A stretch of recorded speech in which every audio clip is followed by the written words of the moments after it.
I'd like to do seems high. Just wanted to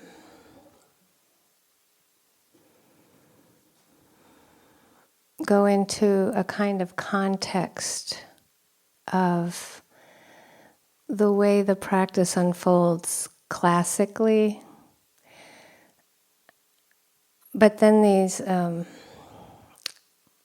karmic knots, we call them karmic knots, but sometimes we just kind of get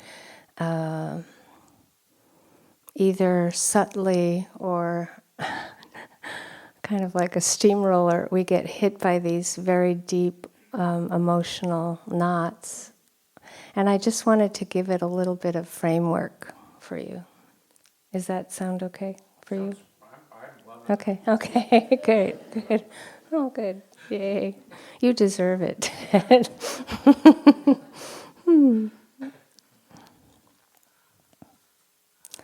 So, for example, when you're doing the classical Vipassana practice and the mindfulness practice, there are very clear insights into the nature of our human existential predicament that are inevitable to happen. And the reason we say inevitable, in that if you really do apply the mindfulness with some continuity, and sometimes I think we think, well, that has to be all day, but if there is that ability to drop the attention into the non-conceptual, connect the attention with concurrence, just with what's happening as it's alive, as it's moving, sitting, walking, eating, that inevitably we will have an insight into impermanence, for example, insight into anicca. And that on a deep level we see that, as I said this morning, if we notice an in-breath, when we start to notice the out-breath disappear, there are times the insight is that we understand the nature. It's like Vipassana is all about understand the nature of existence, of whatever takes birth, whatever appears, whether it's on a very molecular nano level or on a very macro level. For example, the life of the earth, or the life of our body, or the life of a galaxy, the life of a tree, the life of a breath, or a sound, or a thought, or an emotion. It's like however you look at life and aliveness. Aliveness means birth, life, death. So that insight into that, it's not an intellectual insight. It's not coming from figuring it out through the thought process. It's coming from dropping the attention into the direct experience, non-conceptually, and the experience will feel more like a aha, oh, right. And then, of course, at some point we reflect on it conceptually, or we wouldn't be able to integrate it. But in the purity of that practice, when you drop into that non-conceptual level, we encourage you to stay in there as long as you can, because ultimately it doesn't last that long. And you come back up into conceptual all too easily.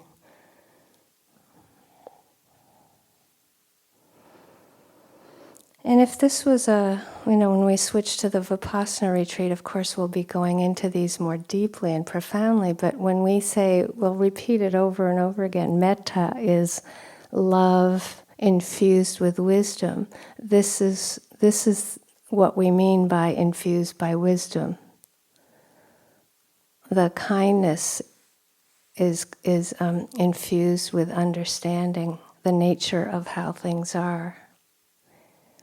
So when we say, may you be safe and protected from inner and outer harm, for example, inner harm is considered to be identified, for example, with the hindrances, with sleepiness, restlessness, aversion, attachment, or doubt, for example.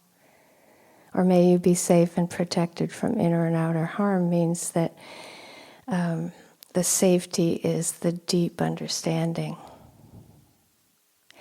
So when we practice these over years, our understanding of what the metta means will deepen.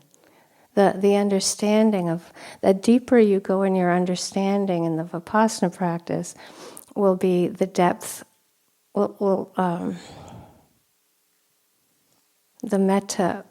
depth of the metta will be dependent on the depth of the wisdom.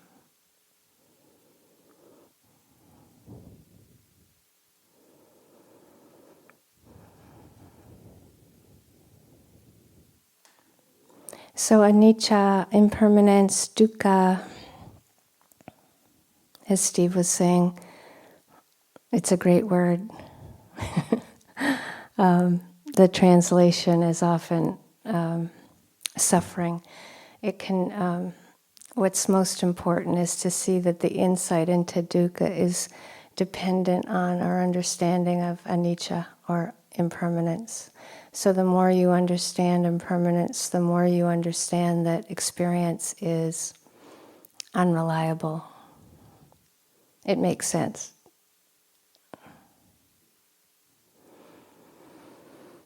Living in a world where experience isn't reliable or dependable is what dukkha means.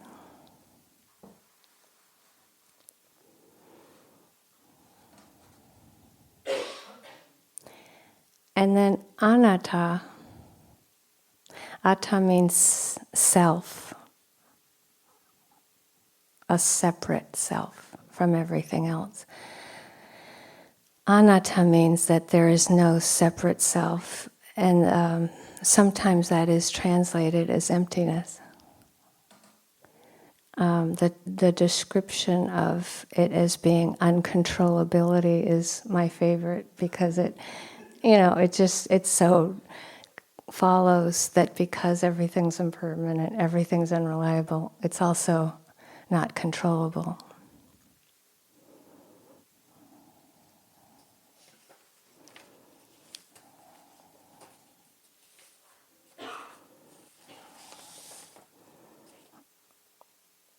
There's a book called I Am That, with translations of question and answers with a teacher named Sri Nisargadatta Maharaj, who is no longer alive. And the translator was so exceptional, and he had such deep practice that the Dhamma that comes through is amazing. And he was the one who said, "Love tells me I'm everything, and wisdom tells me I'm nothing. And between the two, my life flows."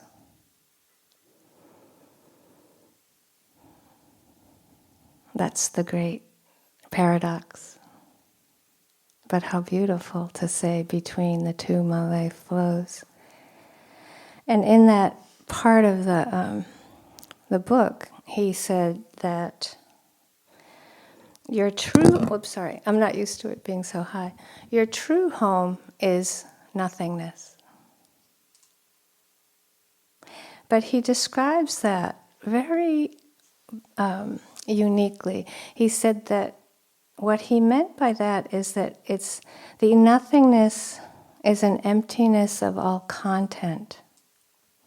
And that for him that empty means, I love this, uncluttered by memories and expectations. So he described that home as being like the happiness of open spaces. So when you hear, wisdom tells me I'm nothing, culturally we tend to go, oh. We hear love tells me I'm everything, and we're usually like, yeah, right? It's like, that sounds great. Wisdom tells me I'm nothing we're not sure we aspire toward that, right? It's, because it's not a cultural norm. But to hear it as something like the happiness of open spaces and uncluttered by memory or expectation, it sounds wonderful. You know when you really clean up a room and you like put everything away and it's just like it's going to be back to the old way within a day or two, but it's all put away, it's all clean. That's what he's talking about.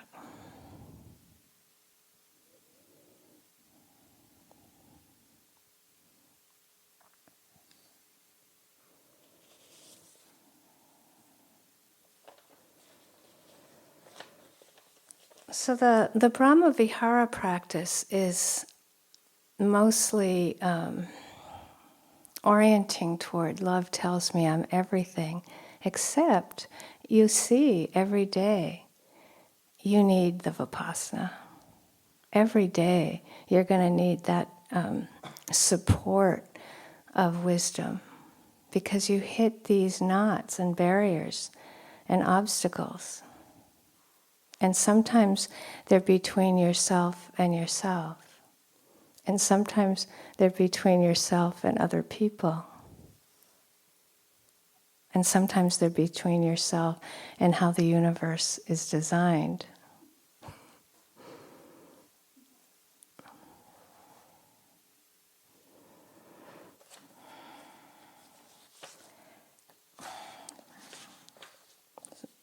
So the other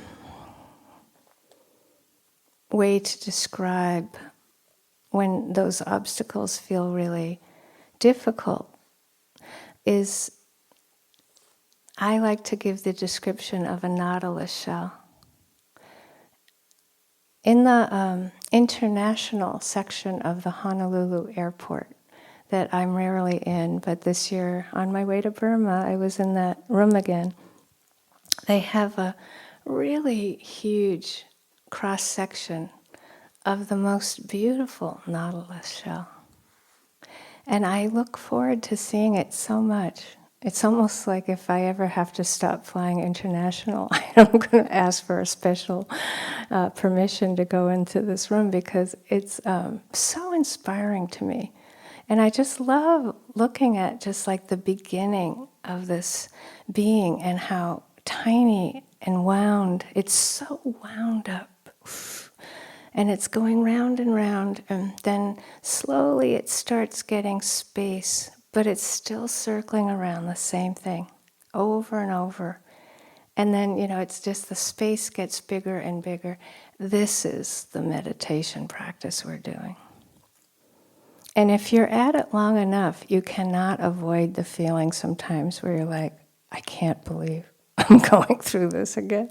And that's how you distinguish a karmic knot. And you'll hear it. If somebody asks a question, you'll hear, one way or another, you hear this poisonous disdain. It's like, I'm still going through this, and it's like, and then there's often like, and I've done 40 years of meditation and 35 years of therapy, and I've done Qigong, and I'm still going through this, and it's like karmic knot, right? It's like karmic knot. Karmic knot, why? Because it's your teacher this lifetime. It's going to teach you everything about anicca, dukkha, and anatta. Guess who's in charge? The karmic knot.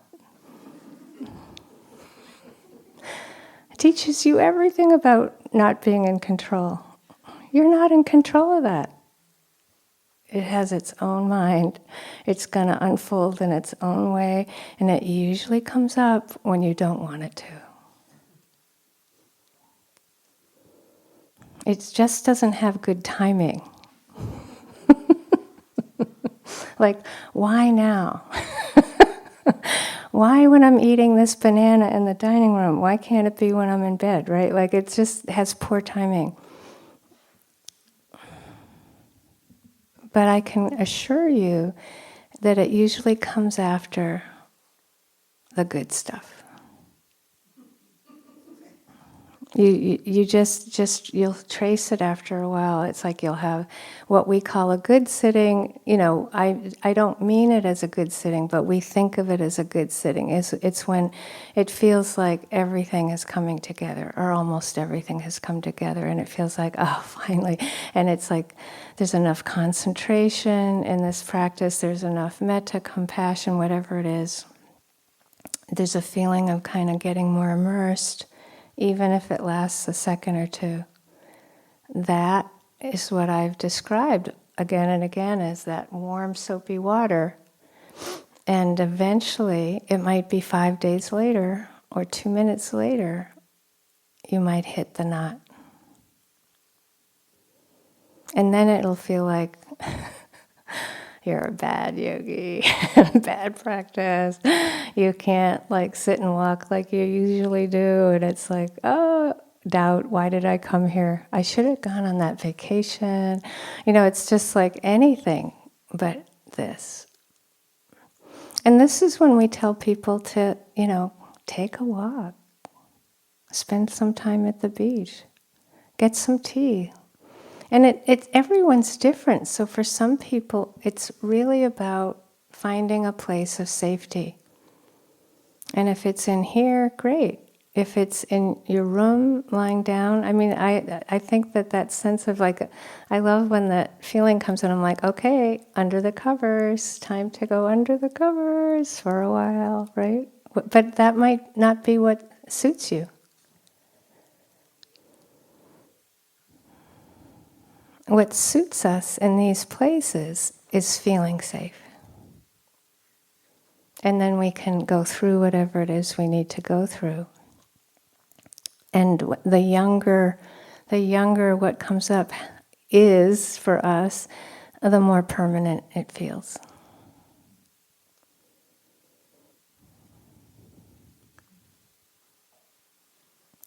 And what's so important with these things, and we often forget, but it's not just with these deeper knots, but it's like, how many of us can notice the end of anger? Right? It's like we might be able to notice the end of the sound of a bird or the end of the sound of the breath, but did we notice the anger disappear? Probably not. But I would encourage you with something like fear or sadness or loneliness or any of it, it's like, even if you notice that it disappeared 2 hours later, take note. It's impermanent. Really important. And see, that's the wisdom part again, to understand the hardest stuff we go through. It's impermanent, and we say it again and again, it's the resistance to it that's so painful. And when finally we go, oh, maybe I love it, maybe I could try accepting this, right? That's like, wow, a revelation. And that's when you know it's going to move. It's the resistance that keeps it dead. It keeps it encrusted. And when that resistance softens, it's alive like a breath or a cloud. It will move. The critical thing here is that how do we relate to it if it comes back? And this is about freedom, not about getting rid of anything. And with a karmic knot, wow, we just want to nail it and just get rid of it. So when it comes back, there's the resistance again. It's usually merciless. And then we have all this self-hatred and doubt because we thought we got rid of it. And it's like we can't see. With a karmic knot, it's so hard to see that freedom is getting a better and better relationship with it, not getting rid of it.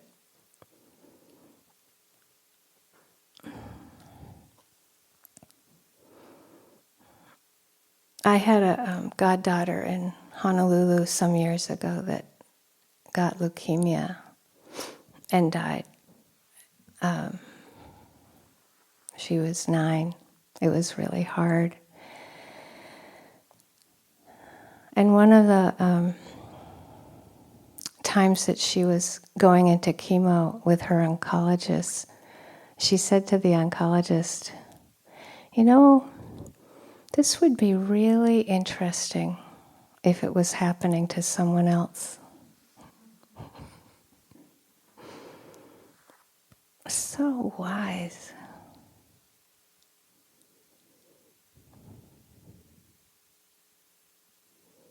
That's how your karmic knot is. If it was happening to the person next to you, you'd be like, oh, it's okay, it's impermanent, no problem. You know, it's like, why are you so resistant to this thing? You know, because like you're not resistant to that. It's like our karmic knots are unique. We had a friend that he still is a cardiologist, and he came to visit us in Honolulu. And you know, they're usually kind of tough, right? Like tough cardiologists. They make it through their residency. It's pretty tough. And Steve grew up in this area that you walk out to these rocks along the cliffs, and there's a path that it's kind of steep along the cliffs, but I've never seen anybody have a hard time with it. And we took him down there, and he was like terrified. You know, it's just like he just couldn't even go down there. And I was like, wow, like, you know, I just had never seen the side of him. And so his wife said to me, well, why don't you take him to a little less scary place? And I said, okay, Steve, we'll take him to the bamboo forest, you know, which in my mind, the path is about as wide as this hall. Like, it's like, you know, a no steep anything. And we started walking up the path, and he's like, are these switchbacks? And I'm like, well, they're kind of like switchbacks, but not like on a, you know, we're not mountain climbing. It's like highway, you know, but it is going to go back and forth a bit. And he said, I'm not going. And, you know, Steve and I were like, wow, like, you know, but that was he was afraid, right? And so when we were driving home, I said, how about we set up some chaise lounges in the backyard and you read a book? And he's like, that sounds really good. That was his karmic knot.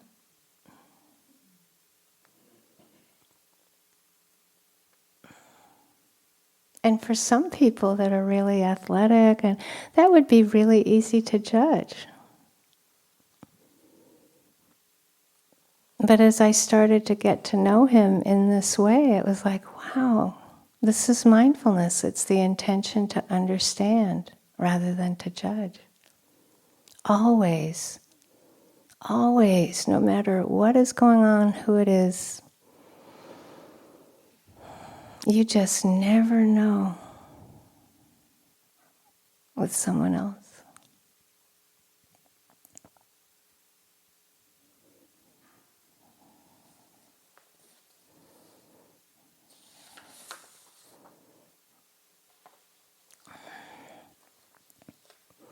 We had a friend in the area where our land is on the Big Island when we first went out there.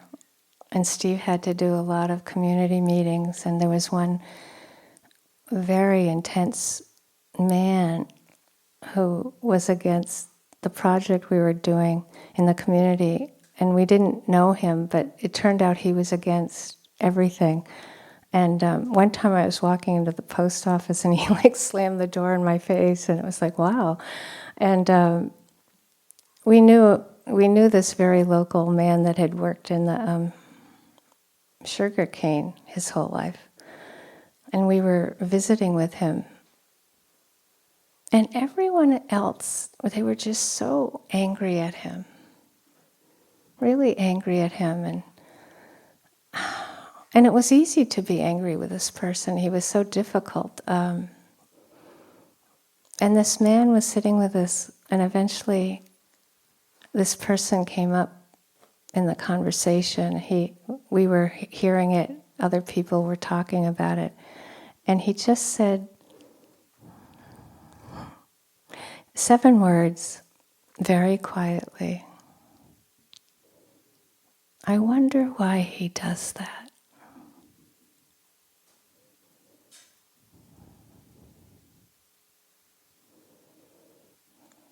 And he had no interest in talking about it because we didn't know.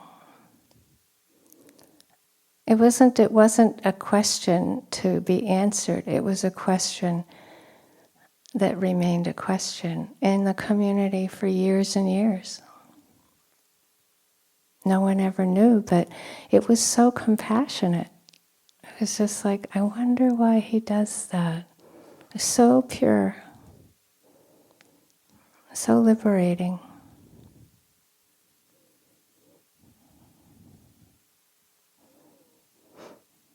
So if anything's bothering you, you can even, sometimes we can say that about ourselves. I wonder why I do that, right? Maybe we don't know, you know. It's okay if we don't know.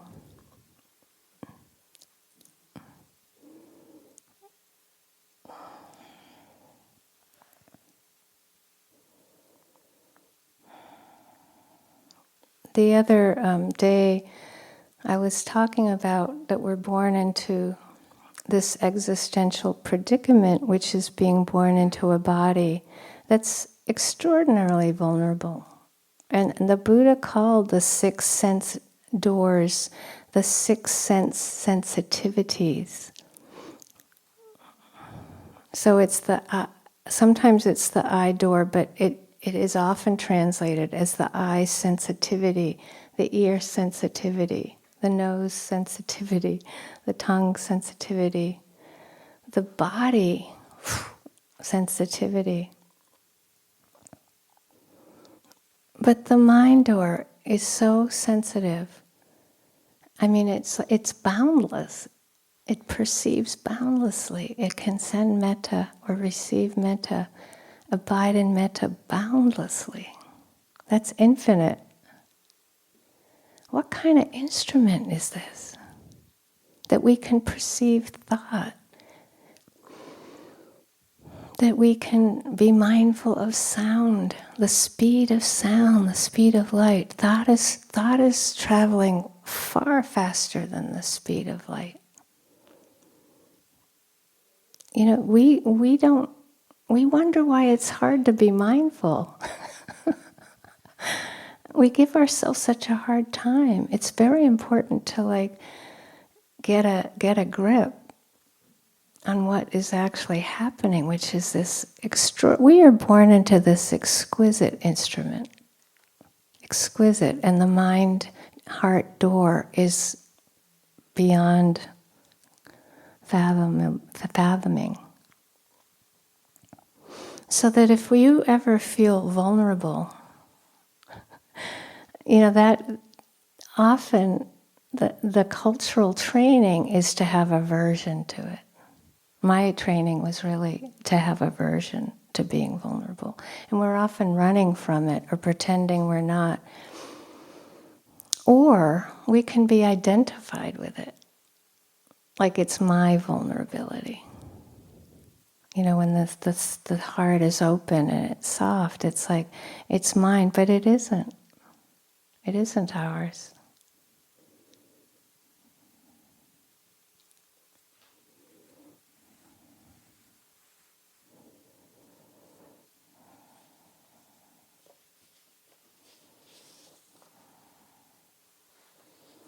That's when you get that love tells me I'm everything. The heart mind includes everything. It can't possibly be ours.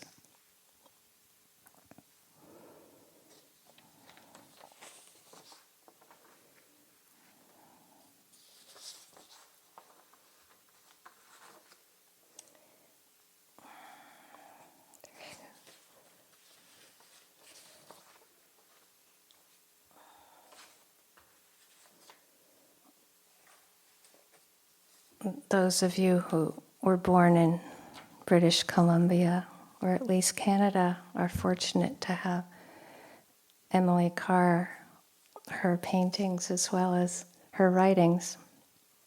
And this is from her book, The Book of Small.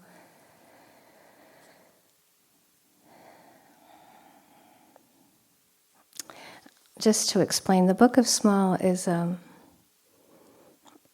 some essays about her childhood in the woods of British Columbia or seashore, growing up around Victoria and outside of it, and her memory and descriptions of what it's like to remember what it was like to be a child here is beautiful. So this is just a short line about the forest. The smell of the earth was rich. The pines and the cedars smelled spicy.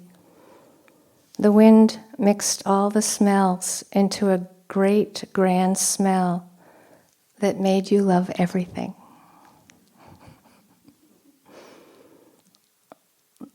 The sense door of smell is so powerful. It's supposed to be the last sense door that lasts as we're dying. And we know it's like there can be such a range of even just, it's so evocative, smells. I know for me the smell of the apple flowers, the apple blossoms, is so evocative of my childhood. And then this one is more leaning toward the vulnerability, but she's describing going up a stream, river. There was so much to see as we went up the river, and we went slowly because there were so many things to get over and under. Sometimes there were little rims of muddy beach pocked with the dent of deer hooves. Except for the stream, the place was very quiet. It was like the stillness of a bird held in the hand with just its heart throbbing. I think of the Brahma Viharas like that. That it's just like your heart center, it's just like holding a bird with its heart throbbing when it gets quiet, and there's that quiet abiding.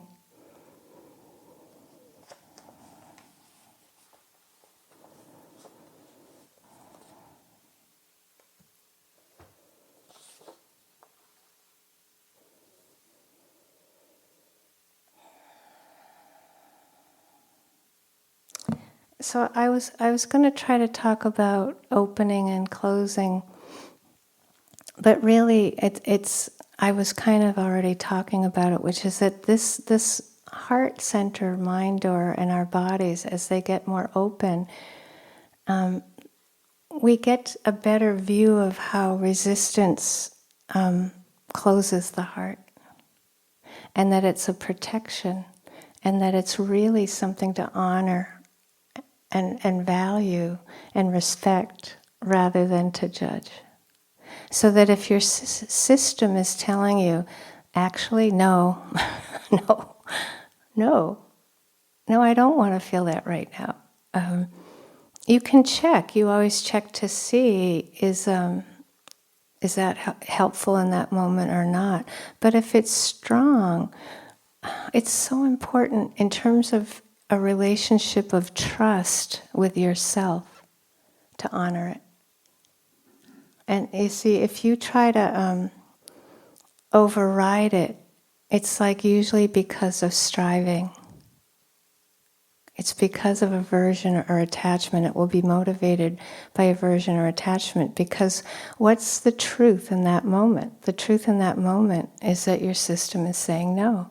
And there are plenty of other ways to be in the present moment, particularly with the no.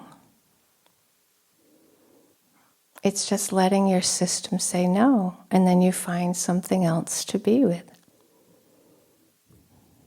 This brings great happiness. It does. It's like, it's incredible. When you feel like that's good practice, you're on your way.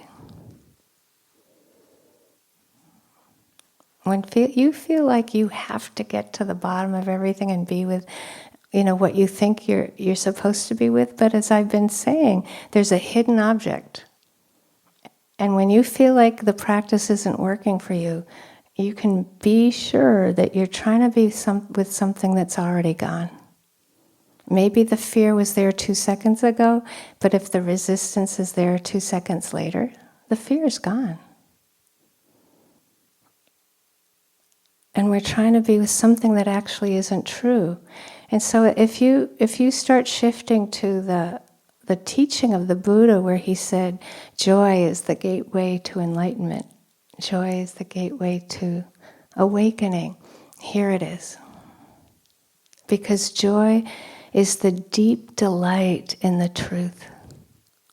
And if the truth is resistance, can we have a deep delight in it? We can. We can honor it. We can respect it.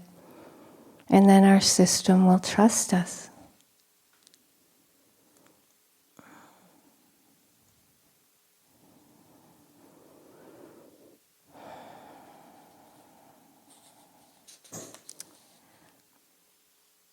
The truth is also that we have mixed motivation. And there are times when we will have an agenda, like getting rid of the resistance, or we'll have an expectation, or, that you come in to sit and you go out to walk and you think, well, you want the great sitting you had 3 hours ago, or you want the walking you had 5 days ago. That's the agenda. That's the expectation. That's the attachment. And rather trying to go no, or to avoid it, just see if you can go, ha ha ha ha, of course, it's okay. Of course I want that sitting back. Who wouldn't? Of course I want that walking back. Who wouldn't? But then it's like coming back to what is, not what we want to get. Over and over, it's what is, not what we want to get. What is, it erodes the unhealthy self-centeredness. The unhealthy self-centeredness is, I want what I want when I want it now. And it's not in harmony with the nature of how things are. Even when you look at energy, energy goes up, energy goes down. Energy goes up, energy goes down. And we battle it, and we battle it, and take it personally. And when you accept it, it's so much easier. It's so much easier. And we only battle it because we think it's mine.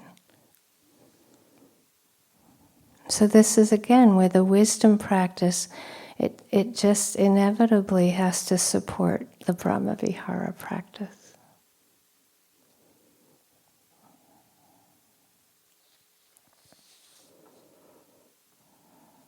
So it's okay if striving appears. It's okay if an agenda appears. In fact, again, it's like, of course, but then you see that you don't have to be a victim of it. You don't have to be oppressed by it.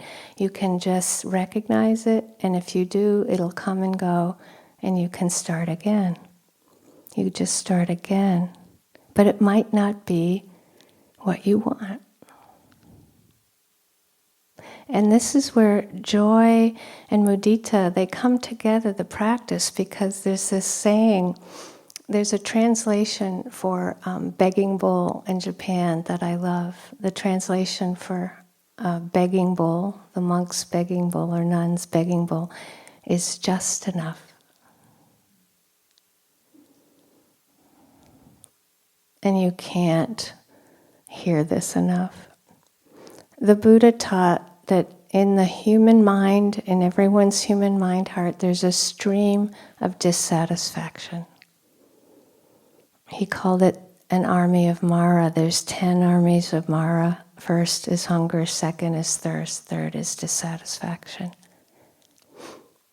And Mara is the killer of existence. I would call dissatisfaction the killer of connection.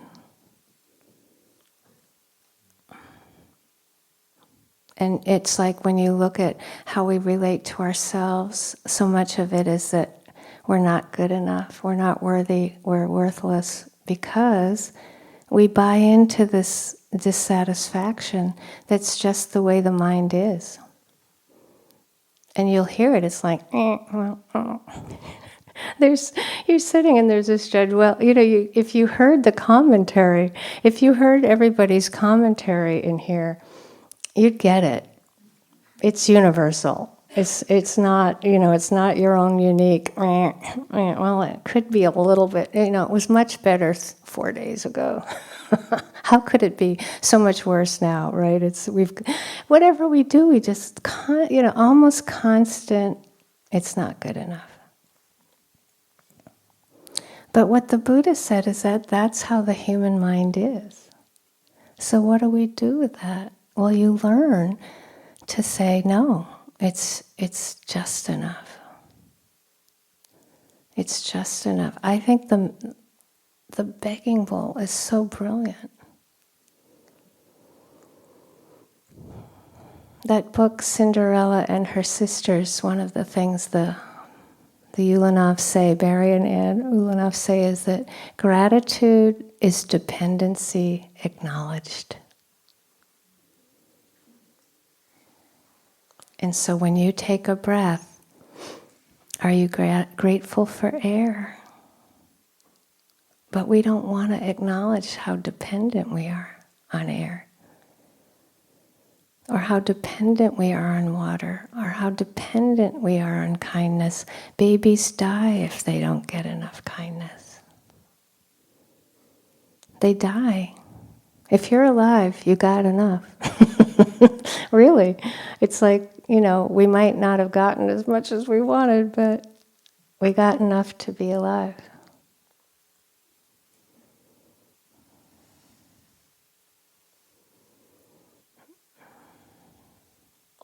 So when you get your meal, for example, that it's clearer, is that enough? It's like just enough. And then try to have a spoonful of food and taste it, swallow it, and that spoonful is just enough. Or just standing up or taking a step. It's like, this is the shift. It's why we slow down. The shifting is that we cut through that oppressive thought process. It's like the thought process can be almost one continuous stream of dukkha. And it isn't personal, but we have to be careful of buying into the comparing, the judging. It's just comparing, it's just judging. And try to remember it sometimes. It's just enough. It's just enough. So whatever you get in your begging bowl for the day, whatever your day was like, it was probably plenty. And the next day you go to bed, and there is a great way of being, counting your blessings. It sounds old-fashioned, but it's really helpful. If you count your blessings every night, when you die, just before you die, you'll be good at it. And it's a really important way to die. People wait too long. If you wait till the 10 seconds before you die, you're not going to be that good at it, right? It's like, this is why we practice. And it sounds simple, but it's transformative.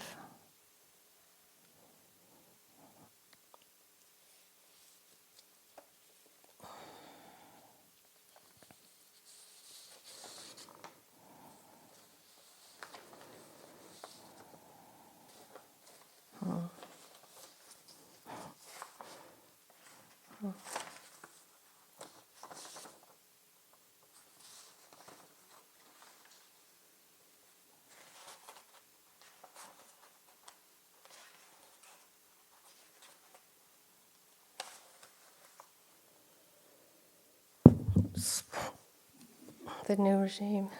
I like to bring up these great books that come out of British Columbia. A story as sharp as a knife is another one, which is the translation of Haida oral literature.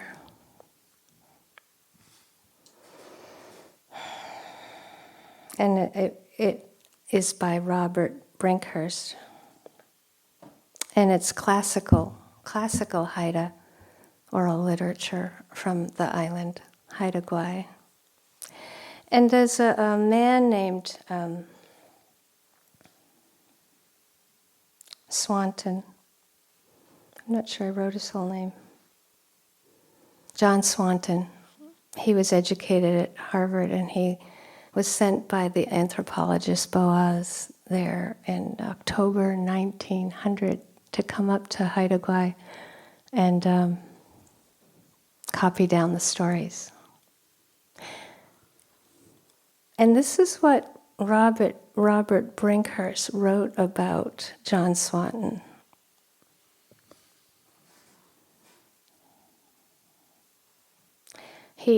By the way, Swanton spent 3.5 years in Haida Gwaii writing down the stories from the great old storytellers, word for word.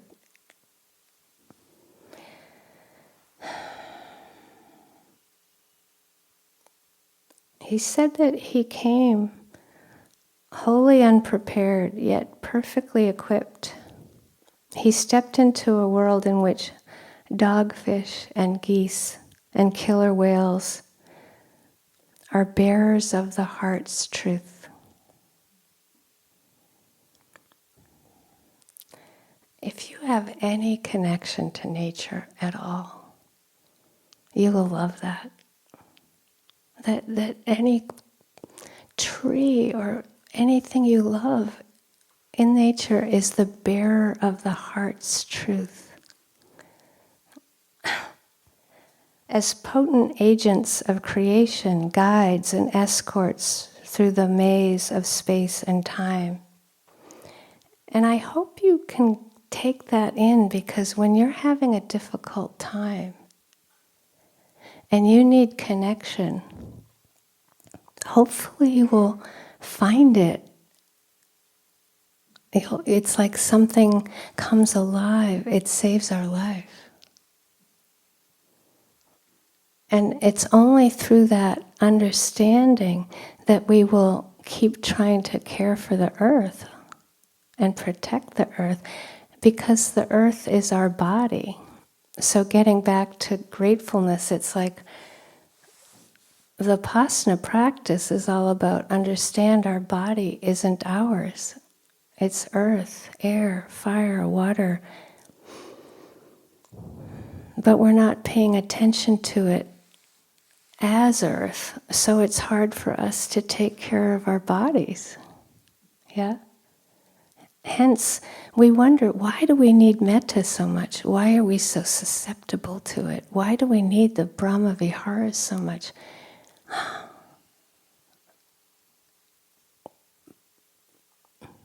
I wonder why we need that, right? It's like, you wonder why. How did we get like this? How did we get this disconnected from our bodies, from our emotions, right? Like from, and only wanting a deep sitting, but hating our loneliness. What is that? I wonder why we do that.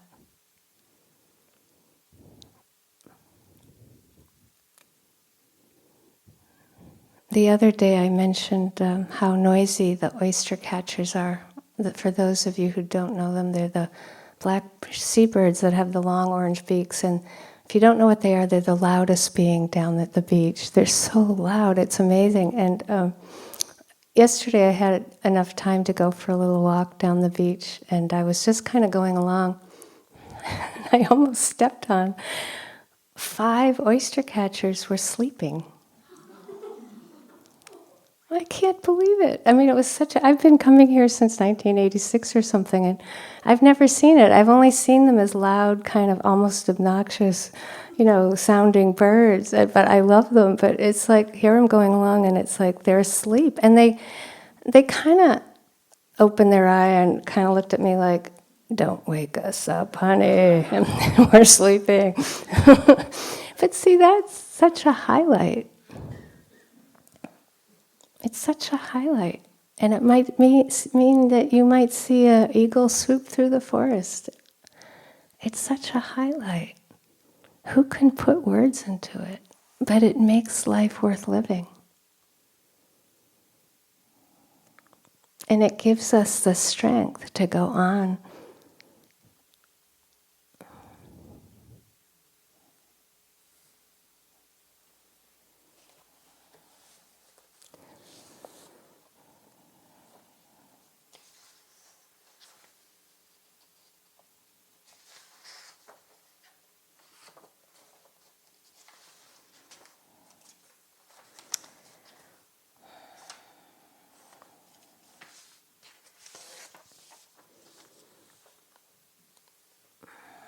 So the deepest meaning of the joy is that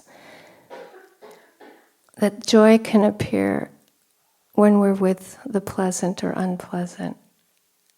So the Buddha called it the gateway to awakening, also because it breaks the pleasure-pain syndrome.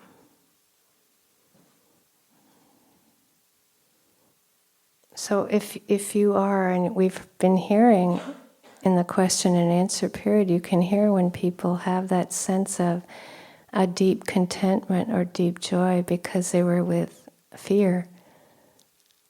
It's so palpable. You can feel that, wow, that's so important. That we don't have this idea that this joy or this contentment is based on just connecting with pleasure.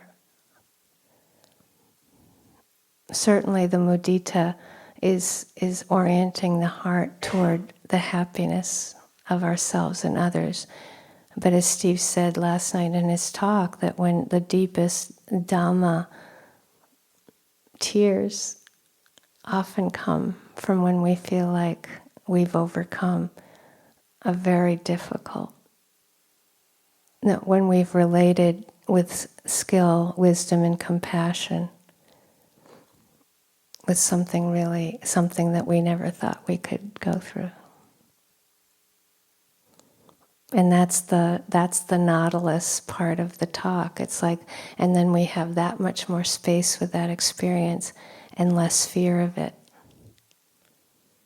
More strength.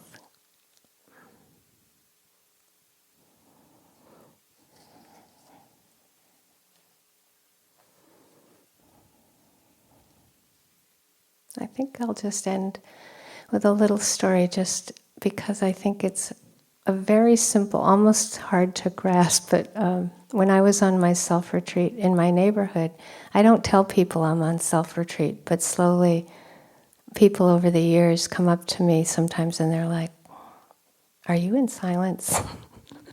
It's really funny. I love it. But this guy that I'm telling you about, I don't even know him. He lives sort of across the way a bit. Getting old, the dermatologist is telling me if I'm going to be on self-retreat out walking, which I don't do in my normal life. I don't go out in the middle of the day walking in Hawaii. You just don't, But I bought this umbrella that has SPF, whatever, 50, you're protected. And no one sees me with this umbrella except during self-retreat. So some people figure out I'm on self-retreat because I have my umbrella. Because I'm walking out there. And so there are times I'm very lazy about this sort of thing. I don't like carrying my umbrella, and I feel like people stare at me, and it looks weird, but I carry my umbrella for a month out there during my retreat. And you know how sometimes you don't feel like you're having, I don't think anyone's noticing me. I'm out there for a month. So I'm walking along, end of my retreat, and I don't have my umbrella. It's the morning. Going along my merry way, and this white truck stops, rolls down the window, and this guy says, "So where's your umbrella?"